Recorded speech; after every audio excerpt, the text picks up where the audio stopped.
8वें वेतन आयोग की जो तैयारी है वो लगभग पूरी कर ली गई है और ऐसे में सवाल ये उठता है कि 8th पे कमीशन के लागू होने से आपकी सैलरी में कितना हाइक आता है, कितनी % आपकी सैलरी बढ़ती है, फिटमेंट फैक्टर क्या है, इस पे भी चर्चा करेंगे। और कुछ लोगों की सैलरी तो 400% हाइक हो रही है, ये कौन लोग हैं उस पे भी बात करेंगे। चलिए बात करते हैं और वीडियो को कर लेते हैं स्टार्ट और सभी चीजों को हम लोग डिस्कस कर लेते हैं एक एक करके। ठीक है, 8वां वेतन आयोग 400% जो सैलरी है वो हाइक है, इस बात में कितनी सच्चाई है, किसकी सैलरी 400% हाइक होगी, इस पे बात करेंगे। अच्छा, फिटमेंट फैक्टर फॉर्मूला क्या है ये भी हम लोग बात करेंगे। तो चलिए स्टार्ट करते हैं वीडियो को और जानते हैं हम लोग अलग अलग फिटमेंट फैक्टर और इससे किसको कितना फायदा होगा। ठीक है, मान लीजिए ये अलग अलग लेवल के कर्मचारी हैं। लेवल 1 में, ठीक है, लेवल 1 से 5 तक के जो कर्मचारी हैं, लेवल 1 से 5 तक के जो कर्मचारी हैं, ठीक है, उनका जो फिटमेंट फैक्टर रहने वाला है वो लगभग आपका 2.92 रहने वाला है। ठीक है, 2.92 रहने का क्या मतलब है यहाँ पे कि आपका जो यहाँ पे बेस सैलरी है, ठीक है, जो लेवल 1 से 5 तक की, क्योंकि सभी जो टीचर्स हैं वो लगभग 1 से 5 तक की कैटेगरी में ही आते हैं और निचले स्तर के जो कर्मचारी हैं वो भी इसी कैटेगरी के अंदर आते हैं। तो फिटमेंट फैक्टर इनके लिए आपका 2.92% आ रहा है।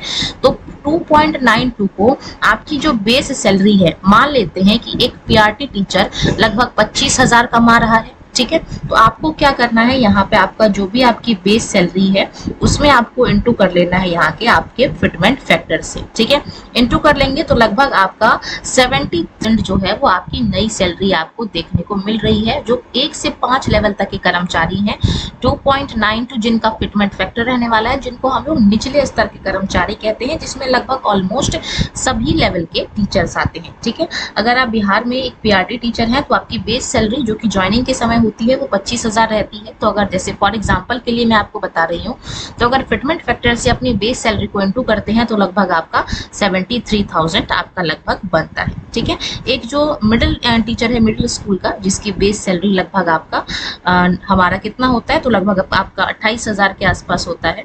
तो जो हमारा मिडिल स्कूल का टीचर होता है जिसकी बेस सैलरी आपका लगभग 28,000 के अराउंड है, इस पे अगर हम फिटमेंट फैक्टर से इंटू करते हैं तो आपका लगभग आ जा रहा है 81,760। ठीक है, तो ये प्रस्तावित फिटमेंट फैक्टर है। अब आप देख सकते हैं सैलरी में आपकी कितनी % हाइक हो रही है, कहाँ सैलरी आपकी लगभग 40 के अराउंड बन रही थी और कहाँ डायरेक्ट सैलरी आपकी 81,000 के अराउंड बन रही है। तो सीधे यहाँ पर डबल का इंक्रीमेंट आपको देखने को मिलने वाला है अगर फिटमेंट फैक्टर ये लोग 2.90 को, हालांकि प्रस्तावित यही है, बाकी देखते हैं कब लागू होता है और कहाँ तक लागू होता है।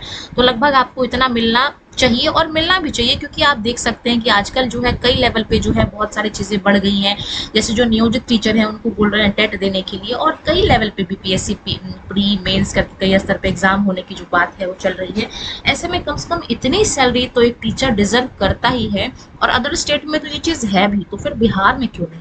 तो 8वां पे कमीशन जब भी लागू होगा, अगर फिटमेंट फैक्टर आपका 2.92% है तो आपको मिनिमम इतनी जो ग्रोथ है वो देखने को मिलने वाली है। ऐसे ही अगर आप लेवल 6 से 8 के कर्मचारी हैं, 9 से 12 के हैं, लेवल 13 से 16 आपका लेवल है, या फिर 17 से 18 आपका लेवल है, तो उस हिसाब से आप अपने फिटमेंट फैक्टर को मल्टीप्लाई करते हुए चलेंगे अपने बेस सैलरी से, तो आपका जो सैलरी हाइक है वो आपका निकल के आ जाएगा। अच्छा, मैं 400% हाइक की बात कर रही थी, तो ये वाले कर्मचारी हैं, ठीक है, जो लेवल 17 से 18 के कर्मचारी हैं, जब उनके बेस सैलरी को हम लोग 4.32 से 38 से मल्टीप्लाई करेंगे तो आपका इनका जो सैलरी होगा वो लगभग 400% तक हाइक होने का संभावना है पूरा। ठीक है, तो इससे जो फायदा होने वाला है, सबसे ज्यादा जो फायदा होने वाला है वो सभी को होने वाला है। ठीक है, चाहे आप निचले स्तर के हो, मध्य हो, वरिष्ठ हो, उच्च हो या फिर शीर्ष हो, सभी के सैलरी में आपको एक अच्छा खासा हाइक जो है वो देखने को मिलने वाला है। और वो भी क्यों नहीं भाई, महंगाई भी अपने चरम सीमा पे है, ऐसे में अगर सैलरी बढ़ रही है तो कोई बहुत ज्यादा इंक्रीमेंट नहीं हो रहा है। बात करेंगे हम लोग आगे की। अच्छा, फिटमेंट फैक्टर क्या है, तो हम लोग इस पे भी बात करेंगे। जैसा कि मैंने आपको बताया था, फिटमेंट फैक्टर वो मल्टीप्लायर है जो कि आपकी बेसिक सैलरी में इनटू करके आपकी नई सैलरी निकल जाती है। जैसा कि मैंने आपको बताया कि जो भी आपकी बेस सैलरी है उससे आप फिटमेंट फैक्टर को गुणा कर देंगे, जो भी गुणा करके आएगा वो आपकी नई सैलरी है। ठीक है। जैसे कि उदाहरण दिया गया है कि यदि किसी कर्मचारी का मूल वेतन 3 लाख है और फिटमेंट फैक्टर 8.38% है, ठीक है। तो जैसा कि आपको बताया, जो हमारा सबसे टॉप लेवल के कर्मचारी हैं उन्हीं का 4.38 है, ठीक है। तो नई सैलरी दोनों को गुणा कर देंगे तो लगभग 13,14,000 जो है लगभग इनका इतना बैठ रहे। तो आप यहाँ पे देख सकते हैं लगभग 400% का इनको जो हाइक है वो देखने को मिलने वाला है। अच्छा, इससे फायदा क्या होगा फिटमेंट फैक्टर से? इससे क्या है, जो जूनियर्स और सीनियर कर्मचारी हैं उनकी सैलरी में जो, जैसे किसी की सैलरी 5,000 है और किसी की सैलरी जो है वो 50,000 है या 1 लाख है, तो ये जो असमानता है ये घटेगी, ठीक है। इसके अलावा जो टेक्निकल और सुरक्षा से जुड़े कर्मचारी हैं उनको भी एक अच्छी गुड सैलरी मिलेगी और वेतन संरचना जो है वो ज्यादा न्याय संगत और संतुलित जो है वो बना रहेगा, ठीक है। बात करेंगे हम लोग आगे की फिटमेंट फैक्टर के डिवीजन से किसको फायदा होगा, तो इसकी चर्चा हमने कर ली है। बात करेंगे हम लोग आगे की, इससे क्या होगा, संबंधित अन्य कुछ इंपॉर्टेंट चीजें हैं, जैसे इससे तेजी से प्रमोशन होगा, आपका जो ग्रोथ है, प्रमोशन है, वो आपका अच्छी खासी आपको देखने को मिलने वाली है। अच्छा, इससे जो आपकी एनुअल जो सैलरी ग्रोथ है, आपका जो इंक्रीमेंट है लगभग 5% आपका हर एक साल इंक्रीमेंट होगा, तो ये भी एक अच्छी बात है। बात करेंगे हम लोग आगे की, तो 50% महंगाई भत्ता मूल वेतन में शामिल होगा, तो ये भी एक अच्छी बात है, इससे भी आपकी सैलरी हाइक होगी। और जो टेक्नीशियन रेलवे कर्मचारियों के लिए अलग से वेतन ढांचा जो है वो तैयार किया जाएगा। अच्छा, बात कर लेते हैं हम लोग 7th पे कमीशन और 8th पे कमीशन की। तो जो हमारा 7वां वेतन आयोग है वो 2016 में आया था, जिसमें फिटमेंट फैक्टर आपका 2.57 प्रस्तावित रखा गया था और यहाँ जो नई सैलरी आई है 8वां पे कमीशन, उसमें 2.92 जो है आपका बेसिक जो फिटमेंट फैक्टर है, जो लेवल 1 से 5 तक के कर्मचारी हैं उनके लिए यहाँ पे रखा गया है। तो आप डिफरेंस भी देख सकते हैं, ठीक है।